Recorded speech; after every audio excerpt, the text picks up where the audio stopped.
Bienvenidos a Energía de Movimiento, el podcast donde hablamos de energía, pero no en teoría, sino en acción, que la energía va más allá de la electricidad, es la fuerza que nos impulsa a innovar, a crecer y a cambiar realidades. Acompáñanos a conversar con esas personas que a través de su pasión logran construir y crear sin límite. Escuchemos juntos esas voces que pondrán tu energía en movimiento.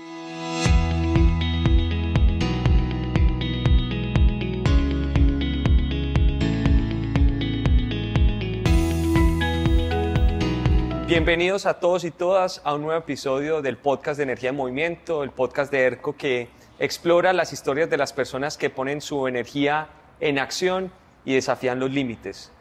El día de hoy tenemos una especialidad muy especial, Nicole Pérez. Nicole Pérez es una apasionada sobre todo del desarrollo humano y el liderazgo consciente. Es la fundadora de Bloom, que ha ayudado a muchísimas personas, ha acompañado en procesos a muchas personas en Latinoamérica, no solo en Colombia, sino toda Latinoamérica, donde ella ha tenido una trayectoria sobre todo marcada por la empatía, la intuición y el profundo entendimiento del potencial humano. La frase, digamos que cuando empezamos a hablar de Nicole, hay una frase que me acompañó mucho y es que todos tenemos una energía única que cuando se alinea con lo que somos y deseamos ser, tiene el poder de mover el mundo. Entonces les presento Nicole Pérez. Nicole, es un gusto tenerte aquí con nosotros en el podcast de ERCO Energía en Movimiento. ¿Cómo has estado? Gracias, Andrés. Muy emocionada de conversar con ustedes. Bueno, Nicole, para empezar, cuéntanos, Nicole, tú en tu carrera han pasado muchas cosas a nivel profesional. ¿En qué momento tuviste como ese punto de inflexión para poner tu energía en tu nuevo proyecto de vida que ha sido en parte Bloom? Sí, a ver, la verdad es que yo creo que nuestra vida tiene piezas que van dando pistas acerca de lo que vamos a construir o la razón por la que estamos aquí. Y lo mío es desde mucho antes de mi carrera. Para darles contexto, yo soy de un pueblito muy chiquito en Venezuela, se llama Puerto Ordaz, algunos le dicen Ciudad Guayana, y Ciudad Guayana cae en una crisis económica muy fuerte cuando a eso del 2009, 2010, con la situación política, la verdad se viene abajo toda la economía de Venezuela, pero en particular esos lugares que estaban alejados de la capital son los más afectados, y Ciudad Guayana era un pueblo minero. Minero, de industria básica, y todo eso comienza a caerse. Yo recuerdo cómo mis papás cambian de estatus económico, éramos la típica familia clase media, y de repente cada vez era menos y menos y menos. Y en esta época yo comienzo la universidad.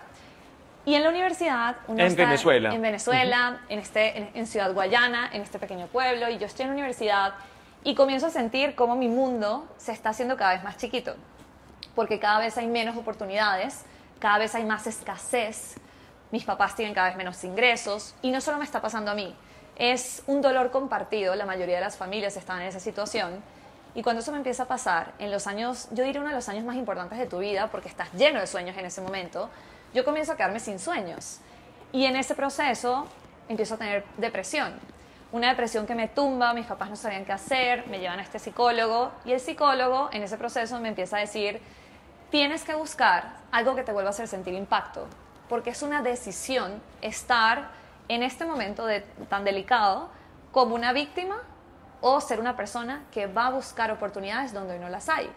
Cuando el psicólogo me dice esto, para mí era: esta persona no me entiende, pero bueno, está bien, voy a hacer la tarea, voy a buscar dónde sacar impacto.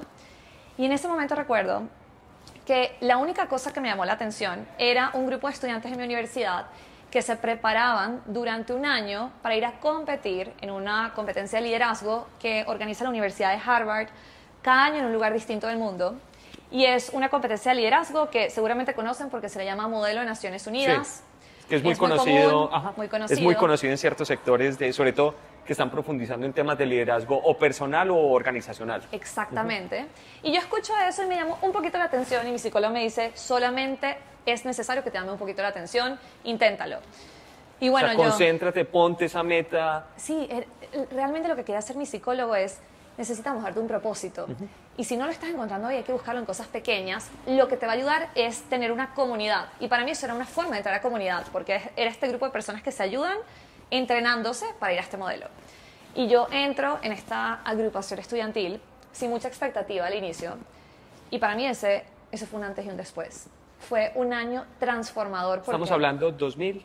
Esto era 2012. 2012. 2012. Y para mí es un año transformador porque comienzan a entrenarme en habilidades que yo ni siquiera entendía antes, como por ejemplo liderazgo, influencia, negociación, capacidad de comunicarte, capacidad de navegar situaciones difíciles, capacidad de guiar a otros para que cumplan con algo que tienes en la cabeza. Y yo hago todo este entrenamiento, un año muy duro, y una de mis preocupaciones era, buenísimo hacer el entrenamiento, pero ¿cómo llego a la competencia? No tengo dinero. Y la verdad, ninguno de nosotros tenía el dinero para hacerlo. La crisis económica hacía que el dólar en ese momento fuera impagable. Y decimos, bueno, ya que estamos aprendiendo todo esto, vamos a utilizar lo que aprendemos para generar ingresos. Y con esas habilidades, decimos, ¿qué podemos hacer con estas habilidades? Bueno, vamos a comenzar a vender algo. ¿Qué podemos vender? Vamos a convencer a alguien que venga a dar un stand-up comedy, como un show de comedia, ¿Sí? que esta era una figura pública, se llama Emilio Lovera, es una figura pública en Venezuela, y decimos, vamos a convencerlo con este sueño que tenemos de que nos ayude, venga, y nosotros vendemos eso. Nos traemos a Emilio Lovera, comenzamos a vender eso con esas habilidades que adquirimos, porque la mejor forma de probar esas habilidades es ve a la calle y hazlo. Claro. Y vendemos 1000 entradas, con ese dinero nos vamos a la competencia, pagamos para todos. Sí, pero entonces ahí Sí. porque ya llegaste a la competencia. Sí. O sea, solo llegar a la competencia, poder tener los recursos para llegar a la competencia, ya fue un reto, fue parte de ese entrenamiento. Gran reto porque tienes que lidiar con la incertidumbre de que quizás no vayas a la competencia, Claro. porque si no hay dinero no vamos a ir. Entonces imagínate, durante ese año me están entrenando en liderazgo, influencia, y es como, bueno, anda a utilizarlo porque necesitas influir para lograr suficientes ventas que te permitan ir a la competencia. Y esto ya era yo involucrada. Y era siempre el mercado local, o sea, en Venezuela, donde ustedes pusieron en práctica esas habilidades, Sí. en un mercado que de alguna forma ya habían ciertas carencias, que no era fácil también recoger los recursos, o sea, tenías el doble reto. Exactamente. No solo no hay los recursos, sino tratarlos de obtener en una economía que de pronto no estaba tan bien. Entonces ahí fue la primera parte que pusiste como las habilidades a prueba. Tal cual. Y todo era yo creo que nos estábamos enfrentando a un mercado muy difícil y cualquier persona racional que veía lo que estábamos haciendo nos decía, olvídenlo, no hay chance de que ustedes vayan a la competencia. Pero eran tales las ganas y yo creo que el mindset, la mentalidad que te desarrollan estas habilidades, de que siempre es posible, que hay un camino, simplemente tienes que intentar una y otra vez, que la primera vez que salimos a vender, no vendíamos y dijimos, ok, ¿qué hacemos distinto?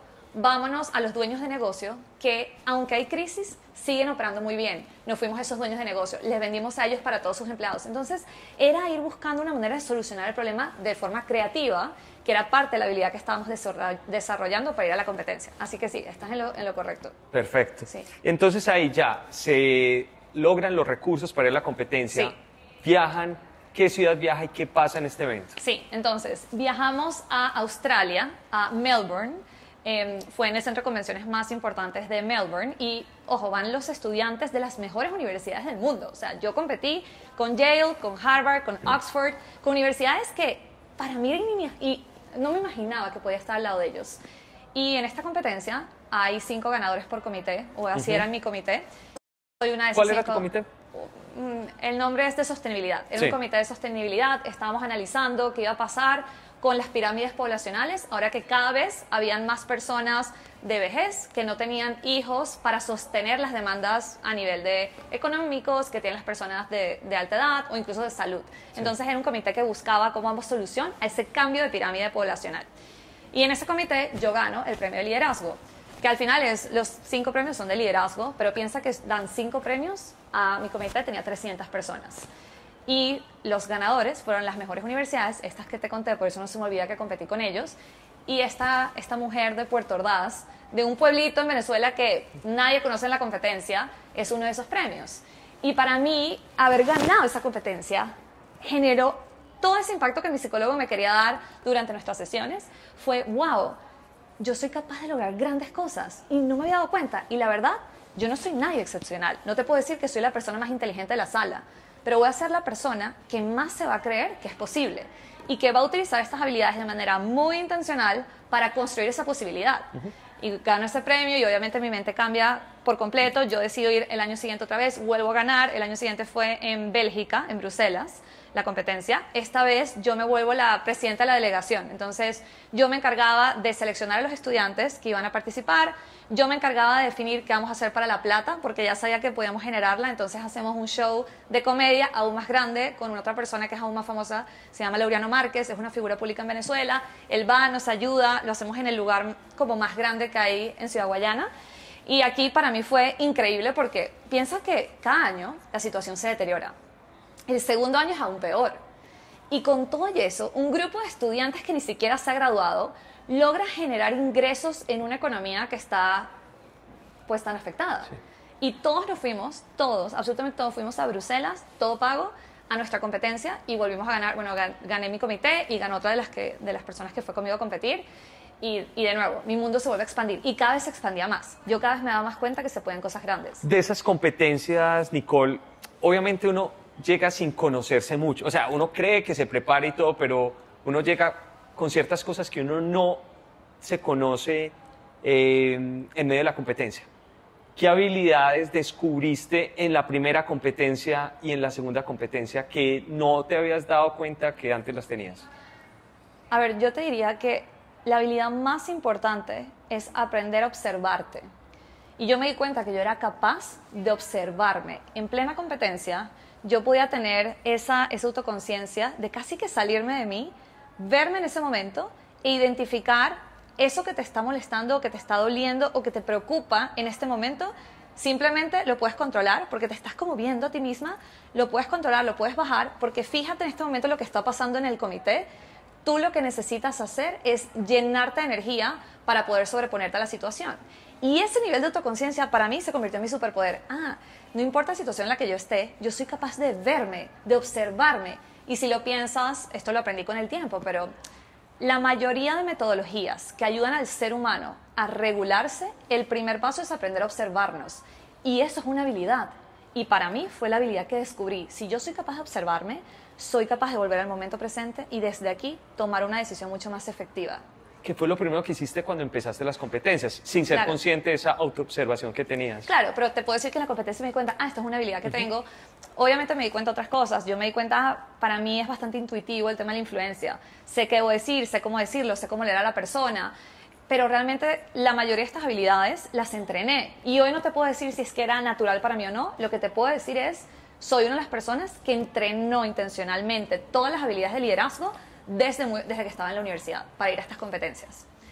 Y bueno, te sigo contando ahí cómo nace Blum. Bueno, ahí ya, sí, obviamente, te vienen las competencias. Sí.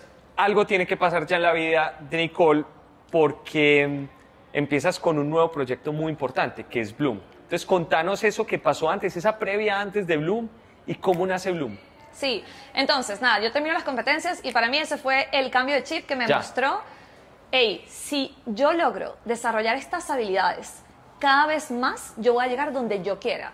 Y si yo ayudo a otras personas a que hagan lo mismo, yo voy a causar un impacto en el mundo del que no me puedo imaginar hoy. Esa fue la idea central de Blum, ¿no? Salió de ahí, como darme cuenta del poder que tenía estas habilidades. Ahora, ¿qué viene después? Yo digo, bueno, tengo que utilizarlas para lograr buenos trabajos y logro entrar en Procter & Gamble, me envían a Estados Unidos. De Estados Unidos me contrata Polymath Ventures, que es un startup studio en Bogotá que construye compañías para toda Latinoamérica. Yo me voy a Polymath Ventures y en Polymath Ventures comienzo a trabajar muy de cerca con C-levels, CEOs, que son estas personas que están construyendo cosas muy grandes y de hecho en ese momento en Polymath venían de muy buenas universidades, habían llegado a Colombia de Harvard, de Yale, de estas mismas universidades y yo me empiezo a dar cuenta que hay algo que diferencia a las compañías que logran grandes cosas de las que no, pero no lo puedo medir por pedigrí, porque incluso estas personas que llegaban de Harvard no eran las que estaban teniendo el mejor resultado y eso crea en mí esta pregunta que me dio la Universidad de Pensilvania.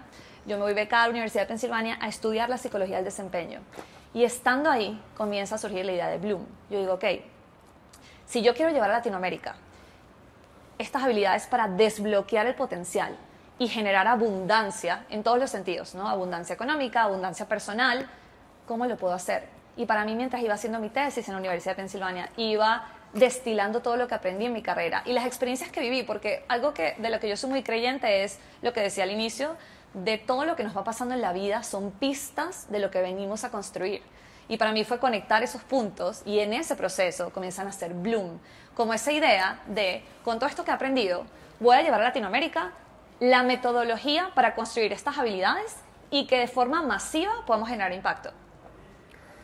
Bueno, y cuando empezaste a hacerlo, o sea, ya ahí empezó Bloom, pero Bloom empieza, o sea, ya tenías esa visión, el siguiente paso fue, bueno, ¿cómo me voy a activar en el mercado? Obviamente, ya querías hacer un negocio, un proyecto de vida donde tú ibas a poner tu propia energía en ese proyecto. ¿Cuál es ese siguiente paso que das?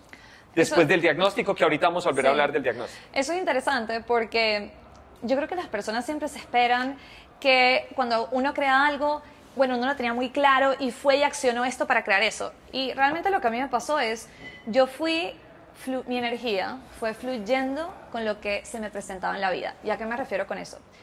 Yo al inicio, cuando me voy a hacer la maestría en la Universidad de Pensilvania, yo no me voy con la idea clara de quiero construir Bloom, para nada.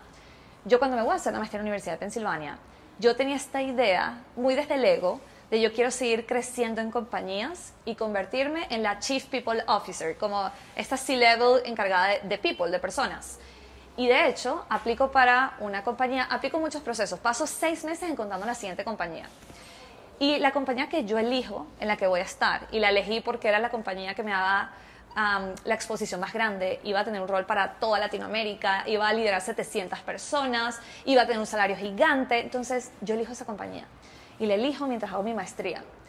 Y mi primer día en esta compañía, la compañía me dice, no levantamos la ronda de inversión que te habíamos dicho que estamos por levantar, vamos a cerrar. Necesitamos a alguien que venga y nos haga el proceso de cierre, el layoff. Y para mí eso fue un shock. El primer día, o sea... El primer día. De hecho, te puedo decir el onboard fue... Te puedo decir que yo le escribí al CEO en el onboarding, en mi primer día diciendo, hola, no tengo nada en mi calendario, nos vamos a reunir. Me dijo, sí, tengo que hablar contigo de algo. Nos conectamos a las 10 de la mañana y a las 10 de la mañana me dice, Nicole, vamos a cerrar la compañía, necesitamos que entres a coordinar el layoff porque no tenemos ni idea cómo hacerlo. Y yo acepté hacer eso. Que eso siempre lo veo atrás y digo, uno no entiende a veces por qué hace ciertas cosas, pero yo creo que estaba abrumada, cualquier razón, y acepté. Y comienzo ese proceso de layoff, eso duró 2 semanas, me doy cuenta que no lo puedo continuar por muchas razones, y yo salgo y me quedo en la deriva. Yo decía, pero ¿qué pasó con este sueño de llegar a ser? Sí, sí. ¿Qué voy a hacer ahora? Yo quería hacer esta C-Level en una gran compañía, pasé 6 meses buscando la compañía ideal y ahora esto no funcionó para mí. ¿Qué hago? Y en todo ese proceso llega mi ex jefe de Polymath Ventures, de la empresa anterior, y me dice, Nicole, ¿sabes qué? Yo quiero hacer algo para mujeres en tecnología. ¿Tú quisieras ayudarme? Y yo le digo, claro, estoy en este proceso, no sé qué hacer, yo te ayudo. Y empiezo a ayudarlo mientras estoy haciendo la maestría. ¿Que era un side project también de tu ex jefe o hacía parte del proyecto de la empresa donde has trabajado? Un side project. Un side project. Lo empiezo a ayudar y cuando lo empiezo a ayudar me empiezo a enamorar de la idea, me empiezo a dar cuenta, ya va, ¿por qué queremos que las mujeres aprendan solo de tecnología? Si en realidad las habilidades que más les hacen falta, nos damos cuenta en los experimentos que hacíamos, son liderazgo, influencia, y luego, pero ya va, ¿por qué solo las mujeres? Porque me estoy dando cuenta que las mujeres me dicen que el hecho de que el hombre no tenga estas habilidades es lo que está haciendo que les cueste tanto avanzar en sus carreras también. Claro. Y así comienza de una manera... había que educar también al otro género para poder darle una posición... Claro, no podemos educar a la mujer aislada para ser la mejor líder y que se logre cerrar la brecha de género en posiciones altas de liderazgo. Necesitas educar a ambos y eso es algo que nos damos cuenta y así comienza a tomar forma Bloom mientras yo estoy haciendo la maestría y aprendiendo esto y de repente, sin darme cuenta, ya yo estaba tan enamorada del proyecto que le digo a mis jefes, lo tomo yo, soy mi inversionista, yo me voy a encargar de esto porque siento que es lo que vine a hacer. ¿Y ese fue tu primer inversionista? Mi primer inversionista, sí. Perfecto. Sí. Y claro, a tu pregunta de, bueno, ¿cómo es el siguiente paso? Y aquí siempre es mi recomendación.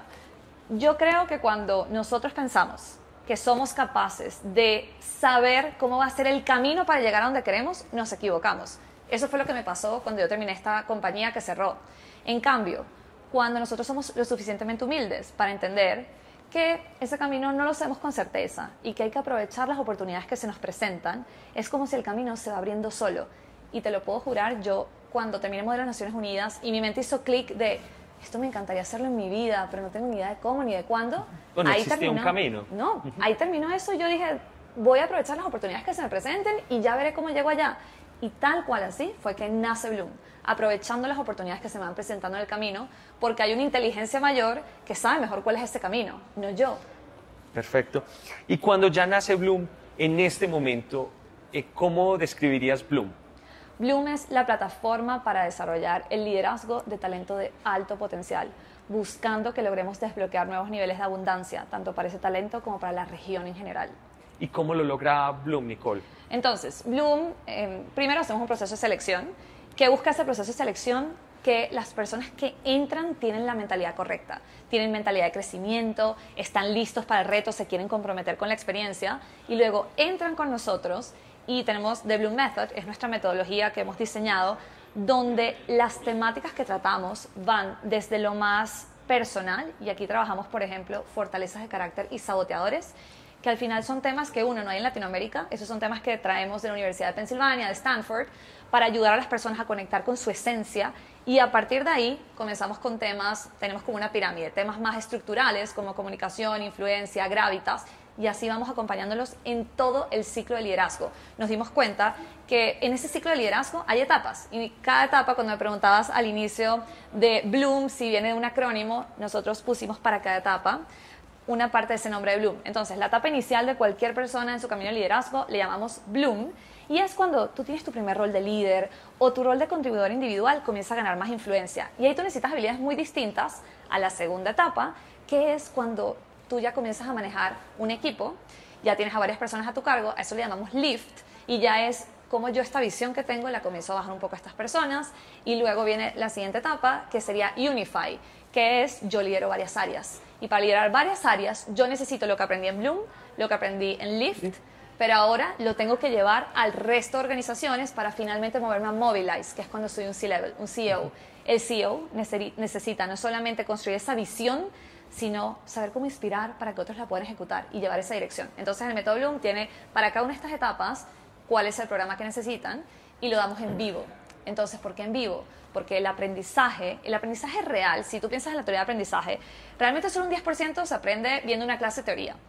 Un 20% se aprende en conexión, en relaciones. Por eso en Bloom construimos esta comunidad donde tú constantemente estás aprendiendo con líderes de todas partes de Latinoamérica, online, y también tenemos algunos eventos presenciales. Y por último, experiencia. Aplicar lo que aprendes en el trabajo. Entonces, ¿qué hacemos en Bloom? Te damos la herramienta. Todo es en base a herramientas. Tú vas a aplicarlo y tienes a alguien pendiente de tu proceso, apoyo personalizado que te va diciendo cómo te fue. Y tenemos encuentros de aplicación en grupo, donde juntos reflexionamos cómo nos fue aplicando esto, queremos diferente, vemos ejemplos y resolvemos casos. O sea, esa parte de experimentación para un Todo poco el entre tiempo. ensayo y error ir ajustando Exacto. cada una de las habilidades de las personas. Tal cual. Y te puedo decir Y su que el entorno. método, sí, el método es tan bueno que el 44% accede a un mejor salario o una promoción a los 3 meses de pasar por el programa de Bloom. El programa de Bloom son 6 semanas intensas y luego tienes 6 meses de acompañamiento. Porque solo en 6 semanas no lo vas a aprender, ¿no? Tienes que estar constantemente revisando con el equipo cómo lo estás aplicando. Súper. Nicole, y hablando ya en este proceso, yo me imagino que parten de la base del talento de las personas. ¿Cómo ustedes descubren en Bloom el talento de las personas, ese talento, esa energía que cada uno tiene? La verdad, para mí, el talento no es más que tener la mentalidad correcta. Y te digo la diferencia. Las personas piensan que el talento es natural. Cuando me fui a la Universidad de Pensilvania a estudiar la psicología del desempeño, uno de los temas que a mí más me impresionó es Grit. Grit, hay un libro que se llama Grit, que recomiendo muchísimo. Es un libro que explica la ciencia detrás de la pasión y la perseverancia. La persona que descubre el concepto de Grit se llama Angela Duckworth. Ella fue mi profesora en la maestría, fue la razón por la que yo escogí esa maestría. Yo quería aprender de ella, me leí el libro, me encantó y quería aprender de ella. Y Angela Duckworth, ¿qué dice? Dice que esfuerzo vale 2 veces sobre el talento. ¿A qué se refiere ella? Nosotros pensamos que el talento es una cualidad natural y tenemos esta cultura de genio, donde casi que estamos esperando que la persona no se esfuerce, y si no se esfuerza y es talentosa, ¡wow! Es de admiración y eso es lo De que todos queremos, sí. admiración. O sea, No. tener muy grandes resultados con poco esfuerzo. Y eso no existe. Lo que se dio cuenta Angela Duckworth, haciendo experimentos con el equipo de militares de Estados Unidos, con atletas de alto desempeño de todas partes del mundo, incluso con niños que van a estas competencias de Spelling Bee, es que esas personas que ganan, que logran los resultados más impresionantes, solo tienen una cosa en común, y es grit. ¿Y qué es grit? Es la capacidad de tener pasión y perseverancia por metas a largo plazo. En esa ecuación, esfuerzo es la variable más importante. De hecho, ella decía, talento natural, sí, te ayuda un poco al inicio, pero luego de cierto punto es todo acerca de esfuerzo. Y lo que las personas no han entendido es que no hay absolutamente nada que con suficiente esfuerzo no se pueda lograr. Y para mí, ese aprendizaje, cuando lo llevamos a pensar en el talento de Latinoamérica, yo lo que busco es personas que estén dispuestas a poner ese esfuerzo, que estén dispuestas a tener esa mentalidad de aprendizaje, de yo entiendo que me voy a sentir vulnerable, me voy a sentir probablemente mal y me va a doler el inicio de algo. Mira, el inicio de cualquier cosa duele. ¿Qué es lo que hace la diferencia? Que tú te mantengas comprometido hasta el final, desarrollando ese músculo de resiliencia, de pasión y perseverancia que te permite desarrollar una nueva habilidad. Perfecto. Nicole, y pensando, digamos, desde el punto opuesto, más como la mentalidad de lo que nos ocurre en el día a día, esfuerzo es antónimo a renuncia. ¿En qué momento entonces llega la renuncia a las personas? A ver, para ver si entiendo bien la pregunta. Tu pregunta es, ¿cuál es el momento correcto para renunciar? Exacto. Ya, sí, esa pregunta es bien interesante. A ver, y esta Y gracias es una opinión... por ayudar. No, esta es una opinión muy personal. Yo creo que uno nunca debe renunciar si estás escapando. Y uno sabe cuando está escapando. Uno sabe cuando está escapando porque se siente en el cuerpo como este instinto de supervivencia. Te sientes en alarma, te sientes que te da miedo no ser suficiente para lo que estás haciendo. Cuando tú huyes o renuncias porque te sientes que no eres suficiente para eso que estás haciendo, es un error, porque probablemente tu siguiente trabajo te vas a enfrentar a una situación muy similar. Por eso a tantas personas se les repite que se van de un trabajo y de otro trabajo por las mismas razones. Yo creo que uno se debe ir de trabajo con una concepción muy clara de yo soy capaz, lo di todo y esto es una decisión personal porque estoy dispuesto a un siguiente nivel, pero no para irme a un nivel que va a ser más fácil porque aquí sentí que no pude, mi percepción personal. Y también lo digo un poco por las experiencias que he tenido y las personas a las que le hago coaching, me he dado cuenta que cuando huyen de un lugar probablemente les va a repetir la misma situación. Ahora, eso no quiere decir que yo voy a aceptar ambientes tóxicos. ¿Cómo yo puedo saber la diferencia? Si yo estoy en mi cabeza, si yo me estoy diciendo, me voy de este trabajo porque me siento como una impostora, porque no me están validando, eso es estar en mi cabeza. Si yo estoy ahí, probablemente no estoy tomando una decisión tan consciente y se me va a repetir. Ahora, si yo estoy sintiendo en mi corazón, si estoy sintiendo en mi cuerpo, que estoy en un lugar donde no puedo estar en paz, pero no tiene que ver con que yo estoy dando de mí mismo, sino que el ambiente me está haciendo sentir inseguro. Eso ya es otra cosa. Y ahí sí recomiendo irte, como cuando el ambiente es tóxico. ¿Y dónde lo puedo sentir? En el corazón, lo puedo sentir en el cuerpo, que eso es algo que también me gusta hablar mucho y es, estamos acostumbrados a tomar decisiones racionales, ¿no? Todo el tiempo en la mente. La mente nos engaña, la mente viene mucho del ego, la mente viene de narrativas que hemos construido y que nos hace difícil diferenciar cuál es válido y cuál es no. Pero el cuerpo y el corazón, lo que uno siente, las emociones, ahí está la verdad. Y cuando tú piensas en cómo me estoy sintiendo, cómo está esa emoción, si la emoción es de paz, en que me tengo que ir a otro lugar, porque tengo esa certeza de que es el lugar correcto, es hora de irnos, ¿no? Entonces, para mí, sí que es una mezcla de esfuerzo. Es de estar en paz conmigo mismo cuando tomo la decisión. Súper, me encanta cómo lo describes porque parte también de ese crecimiento es entender muy bien lo que acabas de describir y es ¿qué es renunciar? ¿Es huir o simplemente es dar un paso al costado para buscar algo mejor? Pero lo que tú dijiste, muy mirándose retrospectivamente y decir, bueno, ¿por qué es el motivo de lo que llamamos normalmente renuncia? Me parece súper interesante. Bueno, Nicole, y ya de Bloom, pues has acompañado a miles de personas. ¿Cuál sería de pronto, si hay un patrón, un diagnóstico de lo que tú hayas visto en más que todo Latinoamérica de las personas, de los líderes? ¿Cómo estamos abordando las realidades que tenemos en Latinoamérica profesionalmente hablando? A ver, uno de los patrones que más me ha impresionado es que en Latinoamérica nos cuesta mucho creérnosla. La mayoría de los líderes con los que yo trabajo en Latinoamérica llegan a Bloom porque se sienten impostores y llegan diciendo, es que siento muy fuerte el síndrome del impostor. Aún más cuando trabajan en ambientes internacionales. Y para mí, justo ahí es cómo desbloquear el talento de Latinoamérica si ayudamos a que se la crean mucho más. Porque si pensamos en las habilidades que tenemos, el latinoamericano es sumamente recursivo. Estamos tan acostumbrados a lidiar con pocos recursos que somos capaces de construir grandes cosas con esos pocos recursos. Y es una habilidad en comparación a países desarrollados que tenemos. Por eso, incluso si me voy al ejemplo de modelo de Naciones Unidas, ¿por qué los latinoamericanos ganábamos porque éramos capaces de influenciar con muy pocos recursos. Entonces te diría, eso es un patrón que tenemos en Latinoamérica como un superpoder. ¿Qué es lo que nos está costando? Que todavía no nos la creemos. Y seguramente esto viene por muchas cosas, ¿no? Puedes hablar hasta de la colonización. Y no podría llegar exactamente cuál es la causa raíz, pero te podría decir que cuando nosotros logramos que alguien comience a creer en su potencial, que entienda muy bien sus fortalezas y entienda cómo utilizarlas, el cambio es desproporcional. Bueno, y frente a eso, ¿será que en Latinoamérica tenemos una definición de liderazgo respecto al resto del mundo? ¿Cómo sería esa definición tuya de liderazgo? A ver, yo creo que, de nuevo, muy personal, pero la definición de liderazgo más poderosa que yo he construido es un proceso en el cual yo materializo metas desafiantes en colaboración y bienestar. ¿Por qué hablo de materializar? Porque materializar ya tiene un componente de la acción. Yo no puedo ser líder si yo no llevo algo a la acción. Y esa acción está bien dirigida, ¿no? Porque es por esta meta. Y no cualquier meta, una meta ambiciosa que es difícil. ¿Por qué digo en colaboración y bienestar? Porque el liderazgo no es un proceso en solitario. Incluso si yo hoy no lidero un equipo, yo soy un líder porque yo influyo en personas, porque yo conecto con clientes, porque yo trabajo con otros colaboradores. Y ese proceso tiene que venir desde la colaboración, no es de ser competitivo. Que ser competitivo puede llevarnos por otros caminos, ¿no? Y por último, bienestar. ¿A qué me refiero con bienestar? Yo puedo alcanzar esas metas ambiciosas sufriendo, con mucho dolor, o entendiendo que tengo que estar balanceado, que tengo que estar bien yo, que si estoy bien yo, voy a estar bien para los demás. Entonces, sí, esa para mí es la definición más completa. Ojo, no, esto es algo que yo me inventé. Okay, sí. O sea, igual, son definiciones y es parte de la experiencia que tú has tenido con las personas que te han acompañado y en el entorno que has estado. Bueno, Nicole como persona, Nicole, ¿cómo te conectas con tu energía? ¿Qué prácticas haces que te conectan contigo mismo?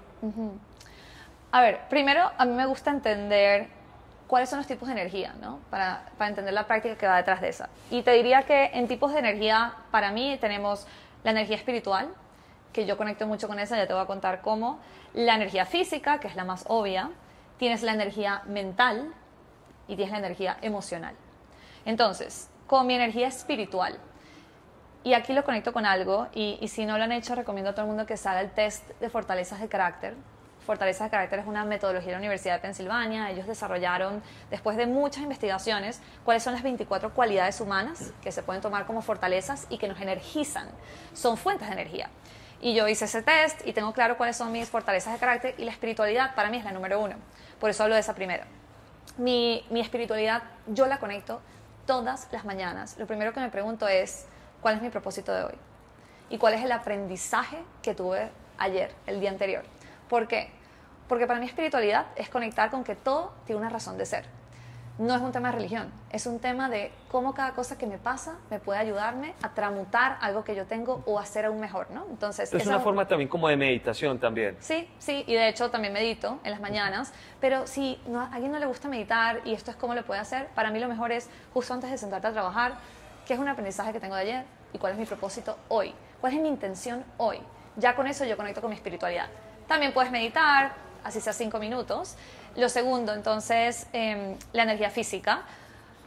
No solo, o sea, a ver, yo tengo una práctica de hacer ejercicio todos los días, tengo mi entrenador y todas las mañanas hago ejercicio, trato de comer y dormir bien. Esas son para mí como higiene.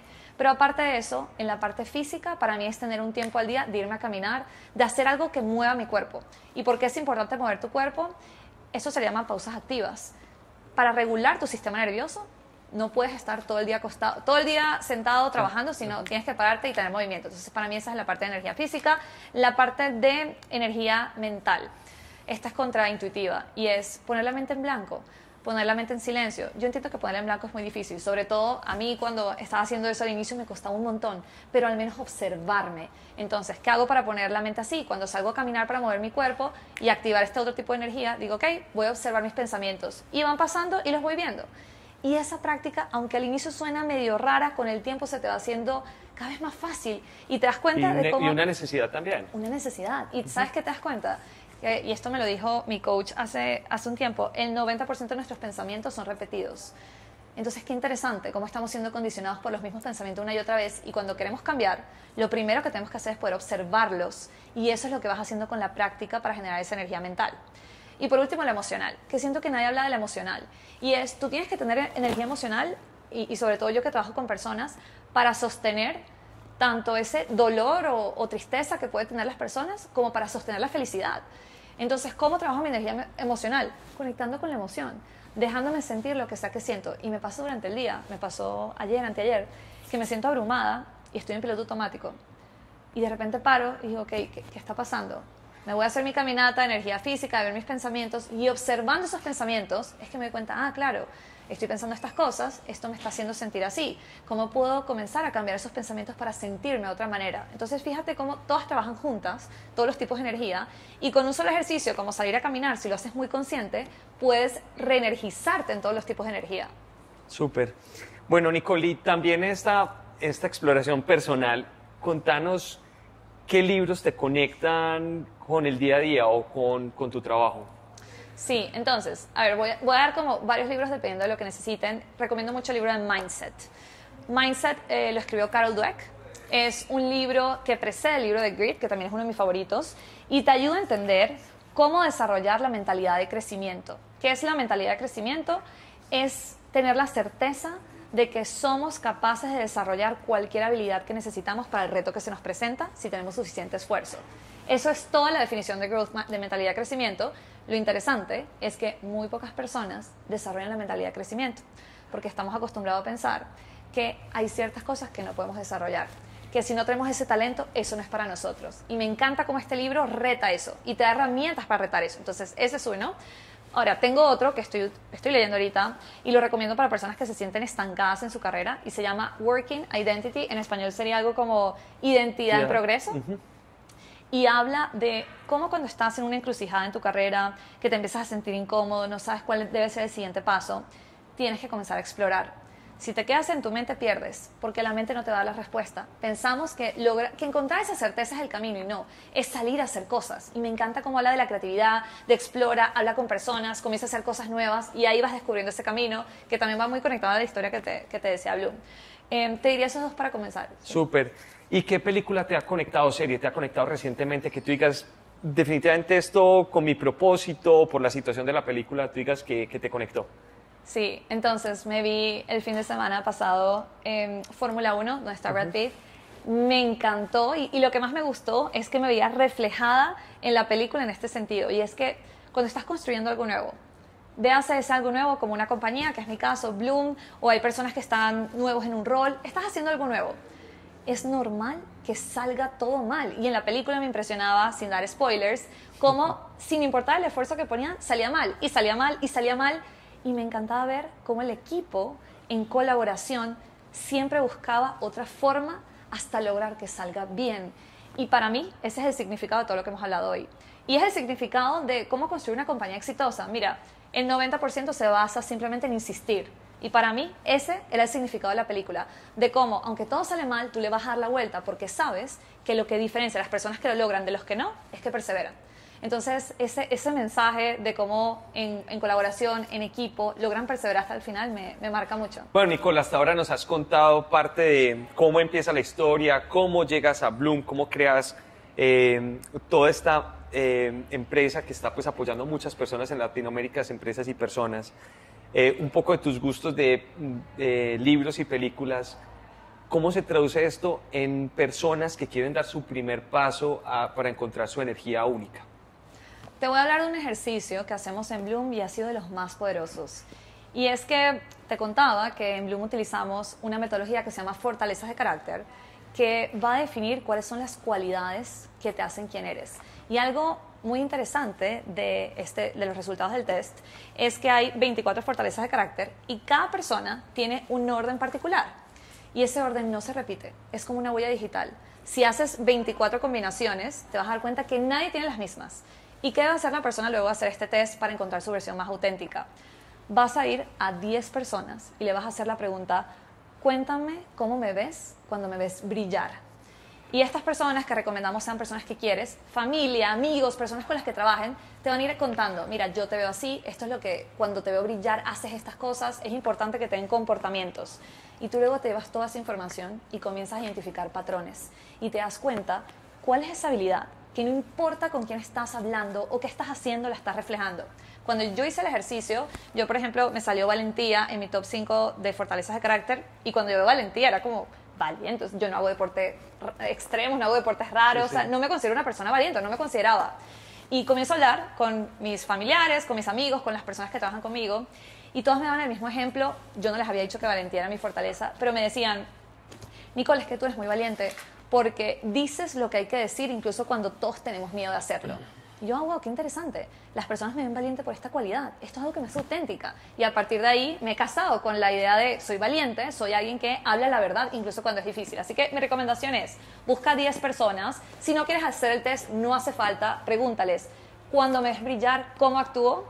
¿Cómo me describirías? Y ya con eso te vas a ver los patrones y vas a encontrar esa versión Que es auténtica. completamente a la pregunta que siempre estamos acostumbrados a hacer y es cómo me ves o qué errores he cometido yo que nos llevan al otro lado de la posición pues, del growth, del crecimiento. Tal cual, y de hecho aquí te voy a dar un tip. Algo que aprendí en esta metodología de fortalezas de carácter es que lo que nosotros consideramos defectos son en su mayoría una fortaleza que tenemos llevada al extremo. Te doy un ejemplo con la valentía que te acabo de decir. Una de las cosas que yo considero mis defectos es que a veces puedo hablar más de la cuenta o pelear más de la cuenta porque no era el momento para debatir.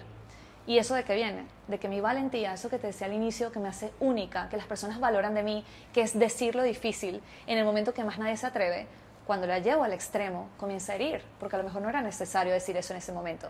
¿Y esto por qué es tan poderoso?